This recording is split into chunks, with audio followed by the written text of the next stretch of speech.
Hey guys, what's good? I'm Praveen Nair and this is Nair from Body Pro Coach Fitness. Before we move on, you want to make sure that you subscribe and hit that bell icon that you always get to know about our video. We're done with about almost 285 videos on the YouTube channel and it's all related to fitness. It's alright. So today we are going to be showing you an easy breakfast smoothie. It's a great start for the day. Let's quickly go and see the recipe. First, half cup almond milk, that's unsweetened natural. Hershey's cocoa, unsweetened. I like it a little bitter, so I'm gonna go for about a little more than a half a tablespoon. As per your choice, you could add the cocoa powder.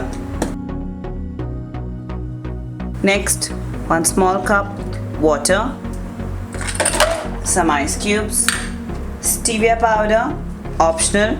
I'm just gonna put 1 small teaspoon to it. MCT oil, 1 tablespoon, and lastly 1 slice of avocado.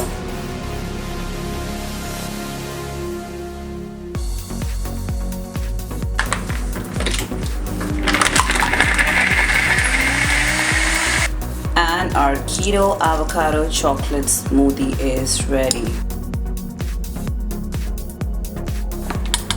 Top it up with some cocoa powder. So our keto chocolate avocado smoothie is ready. It's an ideal meal for a perfect breakfast to give a perfect start for a good morning. It is loaded with antioxidants. It has nutrients, high amount of omega. It's a perfect meal. Well, the few things that I like about this kind of smoothies are like, it's short in time, you can make it in about a few minutes, and it's highly nutritious, and it gets you the amount of good calories also. So now you're looking for weight loss or weight gain, muscle gain, all these kind of things, this is the perfect one for it. Alright, you want to make sure that you share the channel with your friends and family, and please do give a thumbs up. We'll see you in the next video. Thank you. Thank See you you soon.